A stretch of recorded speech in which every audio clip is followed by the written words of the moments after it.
going to take you on a bit of a journey. Actually, a question for you. Anybody here know who Lowell Thomas is? Anybody? You're going to show your age probably by, let's have a show of hands. Any Lowell? A few. I must admit, coming from the UK, I didn't know Lowell until probably about 15 years ago. Another question, who's heard of Lawrence of Arabia? A few more. So you would not know who Lawrence of Arabia was if it wasn't for Lowell Thomas. He's the man that made him famous. He was just an obscure army, I think, captain at that point, in the Jordanian desert. Lowell Thomas was the only journalist to go with him into the desert in World War I. From that, he created a multimedia show that made Lawrence famous. And it was really the first example of somebody that kind of created a multimedia star. We're all familiar with the many people in the media today and what influence they have. So Thomas was the person that kind of made him famous. And if we kind of fast forward to 1949, which is when this show starts, Thomas had been kind of the prominent newsman for 20, 30 years at that point. And what happened was, Cold War is just starting, Second World War had just finished. Tibet was really this forgotten place. It was a sort of forbidden place where nobody really traveled. You've probably heard of Heinrich Harrer, seen 7 years in Tibet. He's one of the few people that had been there before. So the Tibetans knew that they were about to be engulfed by China. China believed it was part of their country and should be part of it, so they were about to invade. And Thomas was invited by the Tibetan government to come and tell a story about the place. So this was really a sort of a celebration of the culture of Tibet, and just to let people know about the country. And then the hopes that if the world knew about Tibet, it would be saved and be a sovereign nation still. So this was kind of a unique situation. At that point, let me fast forward to a map.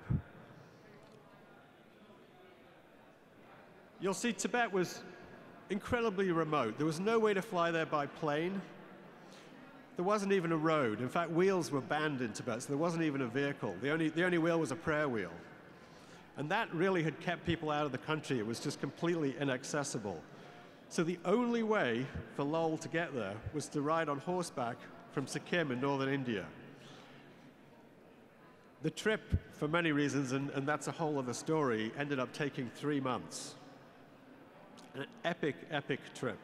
And in those days, you know, technology was not what we have today. So Lowell was reporting for CBS, and he was doing news reports for the radio. You can see that crazy recorder up there, which now, you know, we have a little tiny hard drive recorder. That was, the battery for that thing is actually bigger than that box again. So they carried in the recorder, 3 cameras. Now, he had a Leica 35mm camera with color film. It was, I think, probably the first color photographs that had ever been taken in Tibet. A Rolleiflex, which 2¼ square, 6x6 camera that had black and white film. And then he had, and I wish I had it with me today because I have one at home, but a tiny, tiny clockwork Bell & Howell 16mm camera. And it would be unthinkable today to go and shoot a documentary and to do a portfolio of photographs with this, you know, tiny amount of equipment. I mean, the thing that took most of the space was the film stock. They really didn't know how far they were going to go, where they were going to be, and, you know, so that was the one thing they made sure they couldn't sort of cut short on. So you'll see here, oh, actually, it reminded me, the other thing they did take, Lowell, as you can see, was quite the dresser. He was, and I think this was an inspiration for Star Trek when you look at his, the shirt he was wearing. And the ultimate goal, I'm sure you recognize the gentleman on the left, that was the 14-year-old Dalai Lama. So the aim was to get to Lhasa, visit the Dalai Lama, photograph, make the film, and make their way out and bring this story back to the US for the audience here. So here's a couple of the color photographs from the Leica. You'll notice the focus isn't that good. Virtually on the first day, Lowell Jr. dropped the Leica, had no idea he completely messed up the focus mechanism on the camera. So he shot now for 3 months with this camera, not knowing that the images were 90% out of focus. Must have been heartbreaking. I mean, in a way, you know, how easy do we have it these days that we instantly can review what we've taken? So, you know, and I think these are probably 2 of the almost usable images from that, but what really worked were the black and white images. Pardon me, I'm going to open this water as we're looking at this. So my goal was to go back in 2016.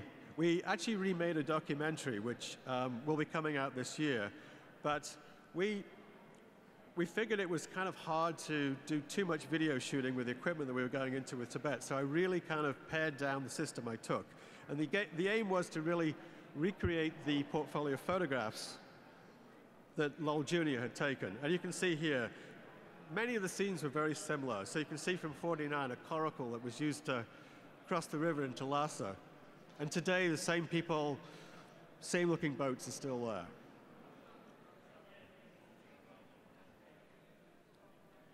This is one of the first gentlemen I met as we crossed into Tibet. There's a lot of nomadic herdsmen. They all have these amazing Tibetan mastiffs, these guard dogs, which are sort of 150, 200-pound dogs. Incredible. And immediately we kind of, you know, it's the travel photographer's dilemma. You get into these situations where you really don't have a common word, a common language to speak. But it's amazing, essentially, what a smile can do. A smile and a nod and a, you know, pick up the camera. And that was kind of the theme of this trip. Just walking into situations and really with not a common word, the challenge of, you know, taking a photograph of somebody on the street. Another mastiff that belonged to that gentleman, shedding its winter coat, looking like a lion. So here's the first village. Now this lady I met, stepped out of the car, met this lady in the street, and really, again, just, I mean, literally a smile and a nod, showed her the camera. She was completely open to having her photograph taken. Still the very same stark streets that Lowell had seen, and things hadn't really changed very much. And I guess, you know, for me, like, and I guess it's just the vibe that you give off. The skill really is just approaching people like this and getting over the fear of just doing that. And most people, if you can approach them in a sort of with an open heart, will allow you to take their photograph. And amazingly, this lady, within moments of me taking this photograph, invited me into her home, which was completely different to the street scene, and these wonderful, wonderful paintings inside. So I think, you know, part of this is, say, getting over that fear. I have a friend that runs workshops up in Maine at Maine Media, and great photographer, Dominic Chavez. I don't know if any of you have ever heard of Dominic. He's, the first assignment he does at a class is gets the telephone book out, flicks the pages, and somebody blindly puts their finger on a name. And then the assignment is to call that number and persuade that person for you to allow them to go into the house and take a portrait of them. It scares most people, but 90% of the time, it works. And again, it's just like getting over that fear of your own inner fear. That's really what's stopping you from getting these images. And, you know, once people have done that, suddenly it opens up a whole world. This lady was incredible. There was more images inside the home. She was incredibly friendly. We ended up having a cup of tea with her. Really couldn't do much more than nod and smile, but it was you know, a wonderful experience. And I guess today what I want to try and do is kind of take you through the thought process of what I was doing on this trip and just how I created the images. It's, you know, it's a challenge. I was there with 4 other people. There was a writer. There was actually Lowell Thomas's granddaughter was with us on the trip, and a fixer and a translator. So it was a small group, and it meant that we were not an imposing group, so we could walk into a village, quickly split up, and, you know, it was very easy to take photographs of the place without kind of altering the scene. And you can see from the top left there, what I was trying to do is sort of recreate some of the images and the portraits that Lowell had taken, 67 years before. Things in many ways haven't changed, and there's a lot of politics involved with Tibet, but really what I was trying to do there, as I say, was more of a sort of celebration of the culture and the resilience of the people. So that was kind of where I was focused in taking the photographs. Now, in terms of this photograph, I was the lady on the street. I definitely had made eye contact with her, and there was a nod and a smile and an acknowledgement from her. As you can see, she's looking directly to the camera. This lady, she was sitting on a street. People use their prayer wheels continually. They do a dawn walk, and they're spinning their prayer wheels. Me, as a Westerner, walking down this village street in Tibet, you can't do it incognito. You're going to be seen. People are aware you're there, so you can't be hiding. But with this group of people, I just sort of sat down. They acknowledged me again, a nod, a smile, and then I just sat and waited. I didn't start shooting straight away, as I did with the previous lady. So these folks, within a couple of minutes, really just forgot I was there and kept on with their daily lives. At which point, picked the camera up, took the shot. You'll see there's different versions of this as we go through. What I should mention, which I don't think I did, is I kind of inspired by Thomas and the simplicity of what he took to take these photographs. I took, it may sound crazy, one camera body and two lenses, two prime lenses, and that was it. So all these images were with a 24 or an 85 millimeter lens. Part of that was because I wanted to travel light, but also I felt like I was less imposing if I was, not carrying a bunch of big and fancy gear and lots of it. So it enabled me to travel, go hiking, do stuff, and just be free to do that. The other thing is that coming from a video background, I tend to use manual focus lenses.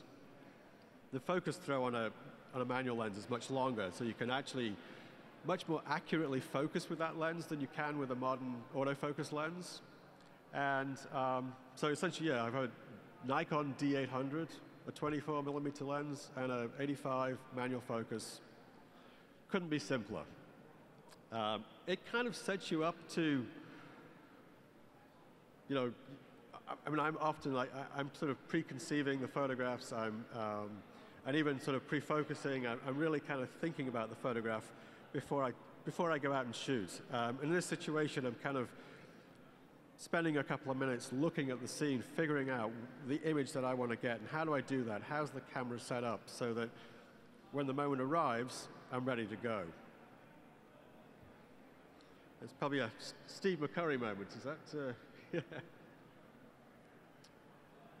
Now, this was a lady in a shop, in a market. Again, most of these people spoke no English, so we had no common language. But went in, greeted this lady and her husband, and very open to being photographed. Obviously, it's kind of a classic 85 millimeter it's a 1.8 lens. I probably had it stopped down at 2.8. But just that kind of classic shallow depth of field look to isolate the subject from the background. These lenses are great as well for low light. This was actually taken, it's after dark and very low light in a shop. So that's the other advantage of working with this type of lens, that you can work in incredibly low light situations, especially with the modern sensors that we have. Probably a newer lens would have had image stabilization. This didn't, because it's an old manual lens, but still, you can do amazing work that Lowell Thomas couldn't even think of doing with his Rolleiflex with 400 ISO film. Just wouldn't have happened.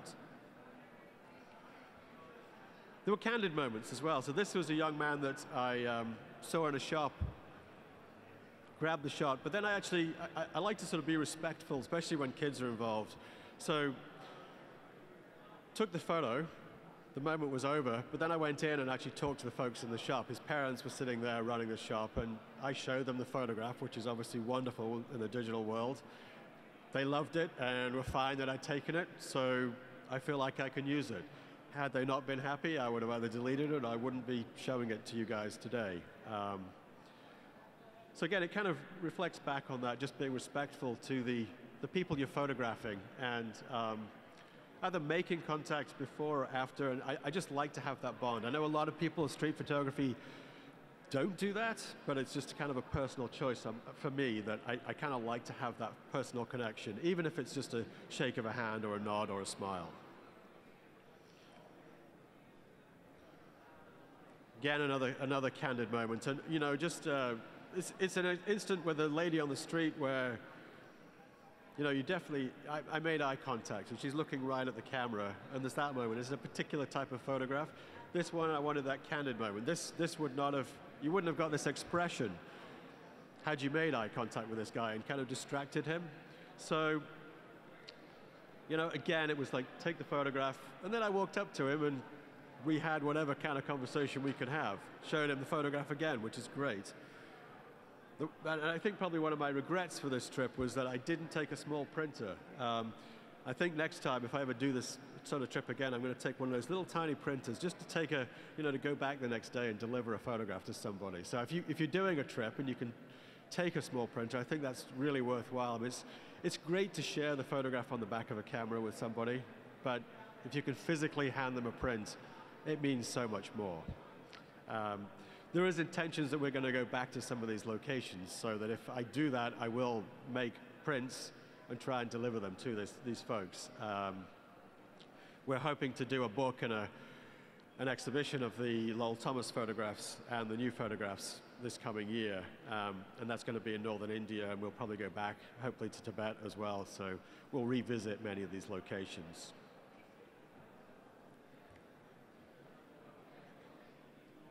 So there's Lowell standing at the Potala Palace in Lhasa, and it's highly restricted where you can photograph these days. So I do have a photograph of those similar steps. It was kind of I don't know if Cece's here today, but Cece Brimberger was talking yesterday. It was very much a Cece shot. It was a very rainy day, and it was full of tourists with umbrellas. So it was kind of a cool shot, but I needed to get shots that were really just conveying the place, the building, hence this one. And trying to get a different kind of angle, always looking for the different shot, so putting the sun behind that curtain there, and you know, just kind of trying to elevate yourself from, you know, just the normal photograph. Also, the challenge of the place is full of tourists, so you're kind of looking for the place that's, you know, where you can avoid that unless that's the story you want to tell. Now, one thing I do a lot, and I was planning on doing a panorama show, but I think David was happy that I was going to do Tibet instead. So I shoot a lot of panoramic shots. Obviously, and I think Rich is going to talk about this later, iPhones are fabulous for this. I tend to do these shots with a DSLR, not with any kind. I do use sometimes a kind of a complicated motorized head to do this, but this is just handheld, taking a series of shots, put the camera on manual, pre-focusing, taking probably more shots than you would do with a motorized head. Just there's a lot of overlap. So when you come to stitch, there's a lot of information there, and it kind of, you know, it means that you really can play with the image without having kind of, as I say, you know, all the sort of motorized head or tripod with a panoramic head. It makes it a lot easier. And also, one key thing here is I also frame a little bit wide, because I also crop these a little bit, because you're always going to get those jagged edges when you do that handheld. But a very different scene to when Thomas was there. What you're looking at, really, that valley was all forest and farmland. So now, completely a huge city has come in the last 60 years.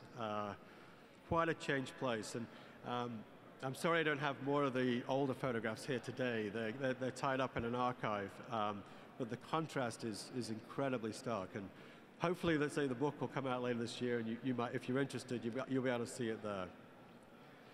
The Potala is obviously it's a site of pilgrimage for Tibetans, and you walk around the temple at dawn or dusk every day. And this gentleman was sitting outside. He'd made his morning walk, This is actually the second image I took. I had made that sort of eye contact, and I'd made that direct photograph with him.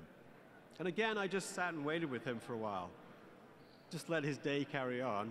Then I took this image. And I've decided, I think, that when we design the book, we'd like to have this sort of juxtaposition of the black and whites, the colors. Obviously, most of Lowell's stuff is going to be black and white, but to kind of, part of the design process is going to be melding those together. So some of these are going to be black and white as well. And I think, obviously, you know, the textures in this gentleman's face kind of lends itself to the black and white image. So lovely guy, you know, again, really no words, but we sat together probably for 15 minutes and then left him to be on his way. A great experience. The next one are a couple of the pictures from the Thomas era. And I show this because it kind of plays back into this dynamic that I'm talking about. You've got Lowell Sr. on the left and Lowell Jr. on the right.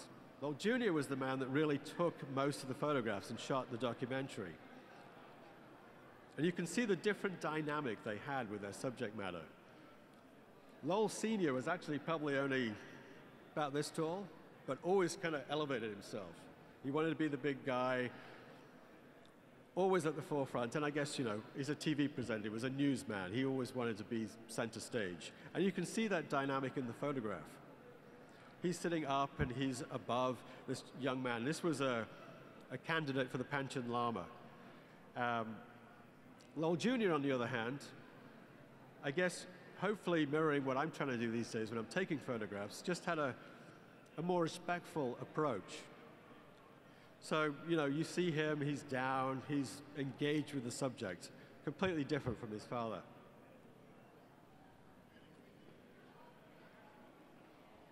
So back to the streets. So you can see I pretty much ate vegan food while I was in Tibet. This was a yak that had been chopped up into all its little parts and was for sale on the street. And again, you know, made contact with this guy, and yeah, it's quite a scene. The smell of meat. And has anybody here smelt rancid yak butter? Any? Yes, you know, you know. I mean, it's like one of the things here is it's really hard to preserve stuff. So they make this yak butter, and it's very high in fat, high in protein. So you put it in tea, but the smell, my goodness, it's something to behold. And unfortunately, our hotel had a yak butter store right outside of it, so we got very familiar with it. Hence, rice and vegetables and noodle soup for pretty much every meal while I was there. Now we're at the Jokin Temple, which is probably the most holy place in Lhasa.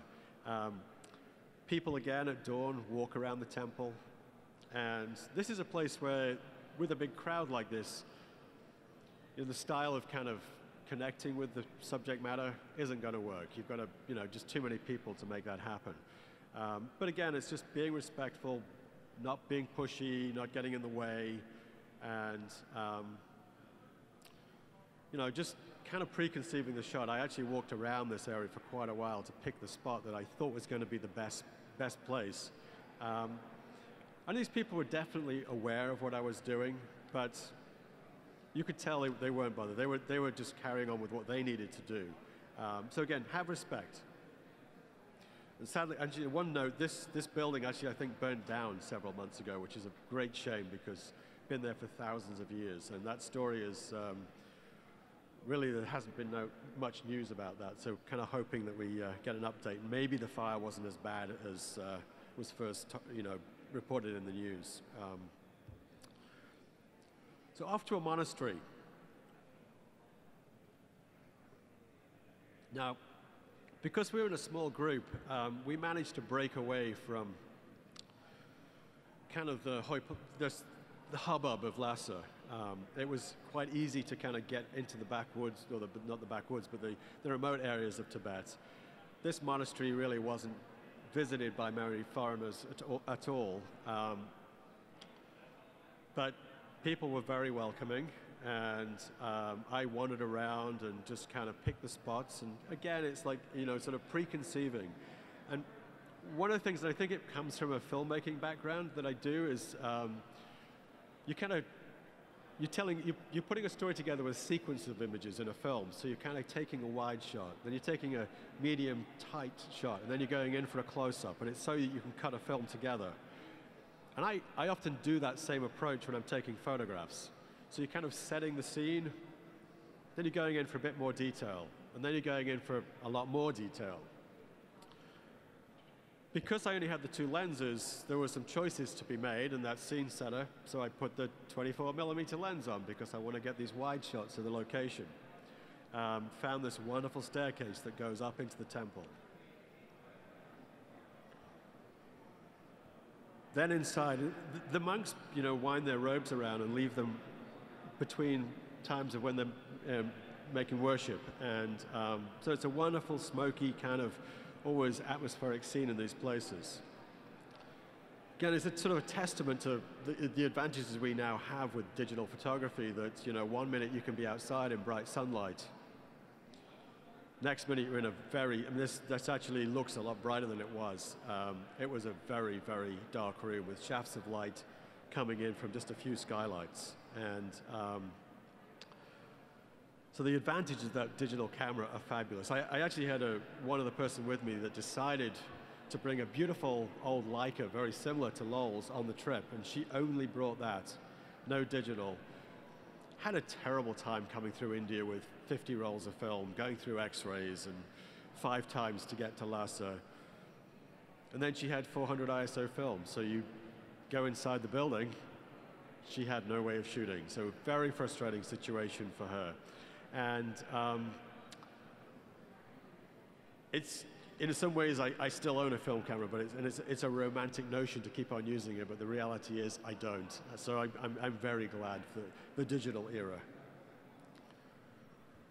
And here's one of those monks that was climbing the steps. So again, keeping that 24 on, a different portrait. I mean, most of the portraits I've shot with that 85 to kind of give that separation from the background. And this still does, but it's with that 24mm lens, really just to give a bit of context to the place. It's nice sometimes to give that complete kind of blurred out background, but in this situation, I just kind of wanted to get the feel of this incredible room that they were in. I also felt a little bit odd taking this photograph, and it's something to be aware of in that we really probably were out of bounds in terms of going to this monastery, and but people there were very welcoming. But it's something to consider that, if this photograph does get published, this gentleman might actually get in trouble for having allowed us in there. So I think that's something you should be mindful of as well. And there's a question of whether this will actually make a book because of that reason. We don't want to leave, you jump on a plane and you fly home, but you publish a photograph, and if that has sort of, detrimental effect to somebody that you've left behind, that's wrong. And so you just be mindful of that when you're taking a photograph. And here's these gentlemen heading out for the day. They've made worship, and so that sequence was really shot just with that 24mm lens, which was it's an interesting challenge. It's one I'd suggest you try. If you most of us are shooting with zoom lenses now. You probably have a 24-70 on your camera most of the time, and I think it comes partly from being old and having that sort of sensibility of shooting with film, that you kind of preconceive, you plan your shots, you have limited resources. And I think it's a really good sensibility to have, even when you're shooting with a digital camera. You don't overshoot, you're thinking about your shots. So I'd encourage you, try a prime lens, and try one maybe you don't really use that often. That 50mm lens that you get as a part of a kit that you kind of have, and then you put it on a shelf and it sits gathering dust for the next 5 years. Pull it out, put it on, and just go out for a walk with that lens and make it work. So we're back on the streets, and one thing I'd say is, I am sort of, I'd say, preconceiving these images, and you're telling a story. So I wanted to, rather than like if we rewound, there was the lady with the prayer wheel. The focus was on her eye. It was very much a portrait of the lady. I wanted to tell the story here of the prayer wheel, hence focusing on the prayer wheel. And I'm walking into this sort of situation knowing the image that I want to get. So I know I need a really shallow depth of field to achieve that. So I've got the camera set up, ready to go. And I think that's important. You kind of need to be friends with your camera in a way. You just need to know how it works, how to manipulate it, how to get the images you want. Walk into the situation with sort of the odds stacked in your favor. I mean, you might see an image that you hadn't imagined and you need to react and get that. But I knew what I wanted here. So I'd taken the ISO down. I had probably stopped down, well, opened up to 2.8 and just sort of, kind of worked the crowd until I just found the right angle, the right person, captured the image. And this gentleman probably wouldn't have known that he'd been photographed. But it's not really about him. So kind of different type of photograph. But yeah, I think it's something you kind of need to be mindful of is just going out probably and shooting every day, even if you don't really need to, just so you're familiar with your camera. I find that, and if I'm a bit bleary-eyed, it's because I literally just stepped off a plane from Senegal doing a 2-week shoot. And if for 2 weeks you're just shooting every day, you become very familiar with your camera. You know where the buttons are. You know exactly how everything works. You kind of fine-tune the muscle memory of how everything's going to happen. If I go home for a week, put the camera down, I now have to think, maybe just for a second when I'm taking photographs, but that second can make all the difference. So it's good even if you're just taking a picture of the dog or the family. Just do it every day because it will just keep those skills kind of fine-tuned. So another situation where I've, again, sort of preconceived the image. I'm walking in the streets of Lhasa, and this was in full dark. So again, a testament to the high ISO abilities of digital cameras these days. And for a shot like this and the next one, because I'm using manual focus lenses, I've sort of, again, preconceived the shot. I know where the person needs to be in terms of composition, and then I pre-focus to that point. I'm framed up, and I'm waiting for them to come into that point of focus. And that, I say, comes from a sort of probably a video background, because that's kind of what you're doing for that. But it works well for this sort of situation, too. We go to the next one. Similar thing. Autofocus is an amazing thing these days, and for this type of shot, I'm sure it would have nailed it perfectly. But again, kind of preconceived, figured out where she needed to be just in the right spot for the photograph, pre-focused, waited for her, snap, got the picture. Now, this is another one where I engage the subject, and I think a theme for me for this trip was to really sort of celebrate the strength and resilience of Tibetan people. And so I was always looking for the right face to do that, and I felt this guy kind of had that, he had a real strength to his personality. I initially thought he was going to actually ask me not to take a photograph. He had kind of this sort of brusque, kind of like slightly scary look about him when I appeared with the camera.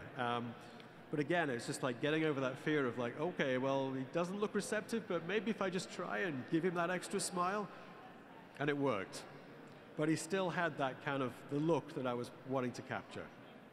So even if you kind of get that initial, you try the smile, you try the handshake, you try showing the camera, and you don't get a receptive answer, it's worth just kind of stepping up that approach. And often, even if initially somebody has said no, they may open up to you. So don't be put off at the first no. Just don't push too hard, but keep on trying.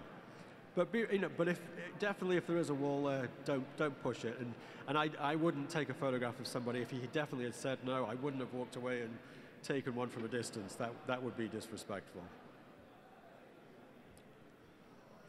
Now here's some monks at the summer palace in Lhasa. And again, obviously, this is something that they were very much aware that I was there.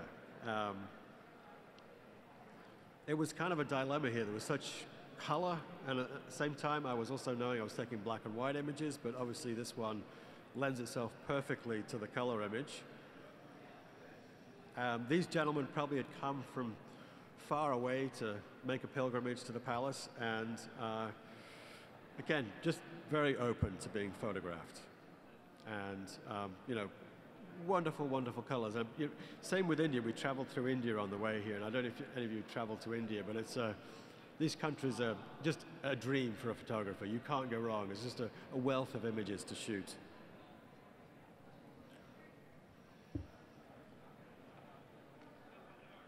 So here we're at Sera Monastery, just outside Lhasa. You'll see from the inset, that's what it looked like when Lowell was there. There was, I think, 5,000 to 10,000 monks in the monastery, and now there's about 200. So it was kind of looking for that image to tell the story of this empty monastery and the place, which I felt this gentleman, I sort of followed him up this alley and took this shot and just to kind of give the feel, the contrast of what it is today compared to what it was in 49. Same here, this is a town called Gyansi, and beautiful, beautiful temple. This is another example of a kind of a building that is fantastic and beautiful, and I could have taken the image without the person in the shot, but I think she just adds something. She's on her morning preambulation around this temple. It actually goes 7 floors in a spiral, up and up and up, and each floor has a Buddha statue, and you go in and pay homage at the Buddha and keep going to the top. So I just sat and waited, kind of preconceived the composition, waited for this lady to come through.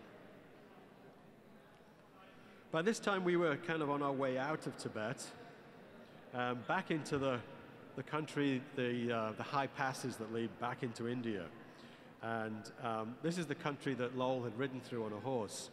And in many ways, the life there has not changed at all. There's still yak herders that still make a living there, just making a living off their flocks. And you can see, from the inset, people look very similar still. And there's the beast itself. That's a yak. These are incredible animals. They can live in extreme cold, extreme heat, extreme altitude, and they are not like a domestic animal. It was actually a little bit scary. I have a background as a wildlife photographer, but this yak was not happy about me being there. So, and moments after this, I saw him actually kind of bowl over a whole other yak. He just walked up to another yak and just flipped it over. So it was kind of a lesson in kind of being non-threatening, which is, in a sense, what you do with the people. It's a non-threatening approach, and for this one as well, wanting to get down on his eye level or actually below it a little bit to kind of get the landscape, to get those flowers in the foreground, and just capture the nature of this beast that is quite incredible. I wish I had it, and I don't have it available right now, but Lowell had a picture of a gentleman with a saddle on one of these things. They used to use them for hunting, so you'd have a trained riding yak that you would charge around the mountains and hunt, which was, I can't even imagine. These things are ginormous. I mean, if you went into battle with one of these, there's no way that anybody would stand in your way. So at this point, as I say, we're heading out of the mountain passes. There's quite a lot of people who've resettled into India. And we went to a small town looking for the building where Lowell had stayed the night. And fortunately, that had long since been demolished. There used to be these Dhaka bungalows, they were called. They were little outposts of the British Army as they had outposts through the Himalayas into Tibet. But I met a wonderful old lady on the street who, through an interpreter, we actually managed to talk to her and tell her what we were looking for. She explained, she actually showed us the ruins of where the house used to be, and her place was just a very short distance away. She immediately invited me in, and lunch was prepared, tea was served, and spent the next hour with this family. The interpreter had other business, so really, again, didn't really have much I could communicate verbally with these people, but just incredibly warm, open-hearted, and I think if you can kind of reflect that, again, it's just like people will invite you in, and it's such a gift to take photographs like this of these families, and just I mean, can you imagine just seeing some random person walking down the street where you live and inviting them in for lunch? Perhaps we should, I don't know, but it's just part of the culture there that we should value. The same gentleman, I kind of took those wide shots again. It's like take the wide shot, take the close-ups. So I had the 24mm, dropped the 85mm on, took some single shots, and I took pictures of all the family, and we're actually sending photographs back to this family through the interpreter. So again, classic 85mm, shallow depth of field, low light shot. So again, fabulous lenses. If you don't own those, I'd recommend them, and you can buy them so cheaply nowadays because nobody wants manual focus lenses. So go out and treat yourself to an 85 and a 24 or that equivalent, and keep them in your bag and try and use them. They really are beautiful. So Lowell, as I say, he rode for almost a month to get out, and he actually broke his hip in 8 places, almost died on the way out. I wanted to go back and look at some of those same tracks that he came down, and saw this shepherd way up on the mountain bringing his goats down. So kind of positioned myself. I'm a big fan of backlighting stuff, so kind of those blue sky days, kind of, for me, are my worst enemy. I'm just not a big fan. I'd rather shoot in bad weather, much more atmospheric. But here, didn't have that choice, so I figured, well, I'm going to use the sun to my advantage here. I'm just going to embrace the situation.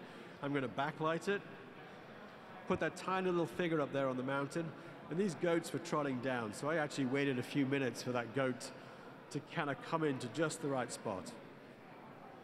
And then luckily, just as Lowell had traveled on, all those years before, some traders came down from the mountain with horses. So still today, same horses coming down those mountain tracks, just as they were in the 1940s. Again, backlit. It's the 24mm lens. Often for these shots, and I kind of have this thing that if I don't come back dirty from a shoot, if I haven't been laying on the ground, if I have, my knees aren't dirty, I haven't really been working hard enough. And this was definitely one of those moments of laying down on the ground, getting in a weird position on the side of a cliff to get the shot. So if you come back clean from a shoot, you haven't been trying hard enough. That sort of pretty much winds up the trip, but really, I guess the thing that really made the whole project worthwhile for us was revisiting the Dalai Lama. So Lowell had photographed him when he was just a 14-year-old boy, and the Thomas family has stayed friends with His Holiness all of this time. So I went back with Lowell's granddaughter. We actually are producing a film about Lowell right now. The reason we were really there was to actually interview him for that film and get his reminiscences of Lowell being in Lhasa all those years ago, which he had fabulous stories, incredible, and he has the recall of 67 years ago when he was a 14-year-old boy. Lowell Jr. had passed away just a few months before we arrived to see him. The first thing he did was embrace Lowell's granddaughter, give his condolences, and it wasn't just a sort of a quick hug. This was an embrace that lasted 2 or 3 minutes, and it was so meaningful. At the same time, you go into a situation like this, and you're going to shoot an interview, and you're going to take photographs of somebody who's a very prominent individual. It can be a little bit nerve-wracking, and we'd made plans the day before with His Holiness's secretary. We were going to have access to the room an hour before we went in. Everything was going to be great. We could set up lights, we could set up sound equipment, arrive the next day. Plan was all out of the window. Basically, it was put the camera on the tripod, walk into the room, start shooting. You're going to have 45 minutes, and then you're going to get kicked out. He did actually also say, but if he likes you, he may talk longer. So we nervously went into the room. I started setting up cameras, and I have to put a radio mic. So I think they were doing this earlier on, but you put a radio mic with a little clip inside somebody's robe. I was very nervous because there's certain parts of the Dalai Lama's robes that you can touch and some that you can't. And the secretary was standing over me going, just can't do this, can't do that. And I'm kneeling in front of him doing this. He's sitting on a couch. So he's kind of a little bit above me, and I'm feeding the microphone through, and he's just staring into my eyes. And it was a little bit nerve-wracking when it's the Dalai Lama. And he leant forward and started to rub my earlobes. And then, only as the Dalai Lama does, just had this big belly laugh. And it was just the funniest moment. Everybody in the room's laughing. He goes, "Big ears." And the reason, in a sense, I mentioned that is that as much as we as photographers kind of go into a situation, and as with the people that I photograph, I try to kind of make that bond initially. That's exactly what he did. There was so much tension in the room. This very funny moment just dissolved all the tension. We sat down, did the interview, went for an hour and a half. Turned out the Indian foreign minister was waiting outside the door, waiting to come in. And he'd been standing there for 30 minutes. And in the end, the secretary was the one that asked us to leave, and I think he would have probably talked for 2 or 3 hours. And then he came out and wanted to take photographs with us in the yard. And so again, it's just like, you could have an open heart, and I guess this is the gentleman that is the prime example. And I guess that would be the key of what I say to you today. Just the way you approach people makes all the difference, and if done right, you can capture wonderful images. So thank you very much. Is there any questions?